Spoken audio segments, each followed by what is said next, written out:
Hey everyone, so today we are going to be simplifying algebraic expressions. So the first thing that we need to remember is the order of operations, because we're going to be applying the order of operations when we simplify expressions. So I'm sure you remember this from either elementary school or middle school, PEMDAS. P stands for parentheses. And remember, that means what's inside the parentheses, not what is outside the parentheses. So you're supposed to simplify whatever's inside the parentheses first. Then you check for any exponents. If there's any exponents, you're going to simplify those exponent values. Then you're going to check for multiplication or division. And you can see that this is grouped together for a reason. It's whichever one comes first from left to right. So as if you're reading a sentence from left to right, if division comes before multiplication, you do the division first because that's what comes first from left to right. And then lastly, addition and subtraction, same concept. These are grouped together because it's whichever one occurs first when you're reading it from left to right. So when simplifying expressions, we use the order of operations and rules for polynomial operations. So order of operations, which is PEMDAS, and then the rules for polynomial operations, which is what we've covered in the last 2 weeks. So adding polynomials, multiplying polynomials, we need to be able to remember all of those rules to the expressions that we're going to be simplifying today. So this says simplify the expression below. So let's take a look. All right, so we know in order of operations, parentheses comes first. But remember what I said before, it's what's inside the parentheses. So if we take a look inside the parentheses, x plus 5, we cannot add x and 5. We don't know what x is, and it's not like this doesn't have an x, so they're not like terms. We cannot add these together. So please don't write 5x, because x plus 5 is not equal to 5x. So the first thing that we're going to do is we see this 3 on the outside of the parentheses. That represents multiplication. So we are going to multiply. We're going to distribute. So I'm going to take this 3 and I'm going to distribute it to inside the parentheses. And that's going to give us 3x plus 15. Please note I did not distribute to that 8 because the 8 is not inside the parentheses. It has to be inside the parentheses for this.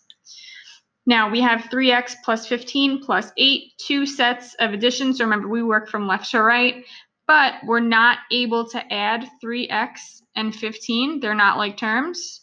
So we have to combine our like terms, which in this case is this 15 and this 8.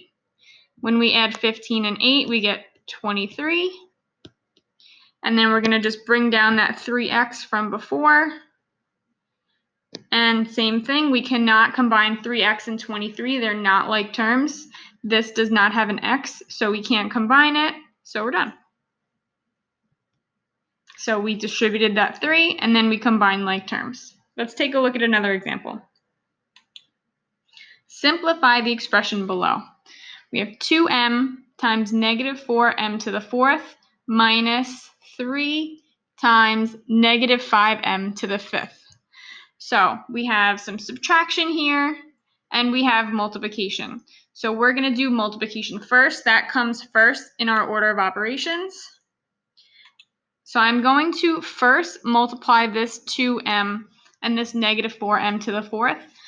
I'm not really distributing here because it's not like there are multiple terms inside these parentheses. It's not like an x plus 5 before, it's only one term. So I'm really just calling it multiplication in this sense, just so you know the difference between distribution and then just multiplying.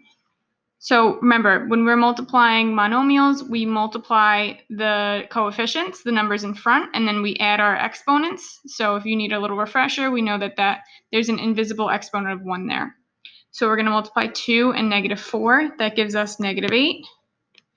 And then we're going to add our exponents, 1 plus 4. Let me just circle those so you know exactly what I'm adding. 1 plus 4 is going to give us 5. Now, I didn't do anything else, so I'm going to just bring this down for now. And the more comfortable you get with this, the more steps you're going to be able to do at once, but I just want to separate it as much as possible. Now we have the subtraction here, but we still have multiplication. And remember, multiplication comes first, and we're not able to subtract these anyway because they're not like terms. So we're going to have to multiply this negative 3 and I'm treating it like a -3 on purpose, and this -5m to the 5th. So I'm going to multiply -3 and the -5m to the 5th. A negative times a negative gives us a positive. 3 times 5 is 15. And this 3 didn't have any m's, so I don't have any exponents to add, so that m to the 5th stays the same. Now I'm going to just bring down that -8m to the 5th from before.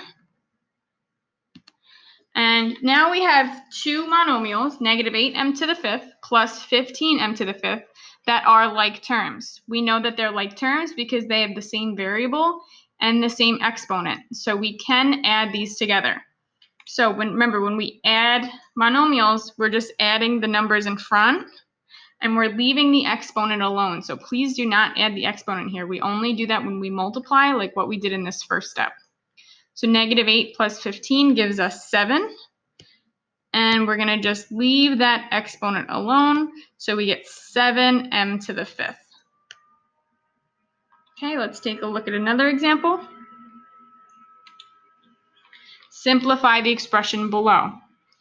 2p minus 4p squared plus 5p minus 5 times the sum of 2p squared and 20. So we have two sets of parentheses here. We have numbers outside the parentheses, a bunch of operations going on. So let's just see what we can do first. So remember, in order of operations, we do what's inside the parentheses first. But take a look. Inside our parentheses here, we cannot add anything because they're not like terms. And the same thing goes for what's happening over here. These are not like terms, so I cannot add those together. So the next thing we would look for is exponents. These exponents we can't evaluate because we don't know what p is. And that brings us to the next step, which is multiplication. So I'm working from left to right. So I'm going to do this multiplication first. And I'm going to just do it step by step. So one distribution at a time.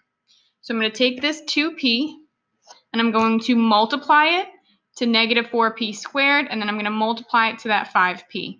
So remember, you're going to, actually, let me just put that in a different color. So we're going to multiply the numbers in front and add those exponents because they have the same variable. Okay. 2 times -4 is going to give me -8. And then I'm going to add this 1 and this 2, so that's going to give me p to the 3rd. Now I have 2p times 5p. 2 times 5 is 10, and these are both positive, so that's positive. And remember, we're going to add those exponents. 1 plus 1 gives us 2, so we get p squared. Now, I didn't do anything with that second set. For now, I'm going to just bring it down. And like I said before, the more comfortable you are with these expressions, you'll be able to do those distribution at the same time, but I just want to show you it step by step. So all we did was distribute this so far.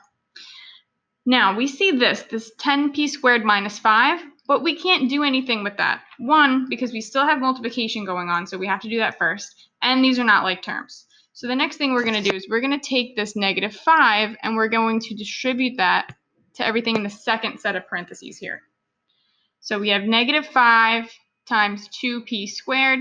This doesn't have a p, so we don't have to worry about adding any exponents here. So -5 times 2 is -10.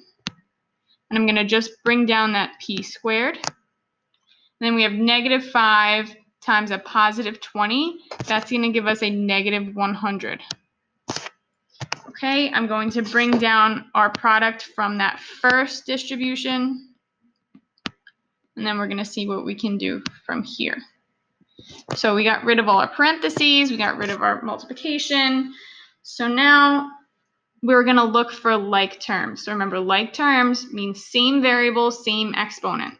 So we notice here that our like terms are 10p squared, positive 10p squared, and -10p squared. Now, when we combine a positive 10 and a -10, when you add that together, you get 0. Let me just write it a little closer.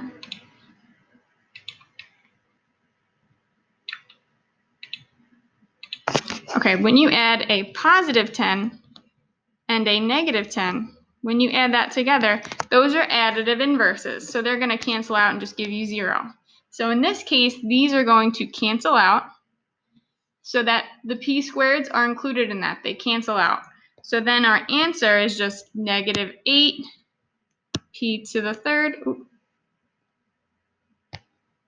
Doesn't really look like a p. Okay. P to the third minus 100. Put our answer in a box, and that's it.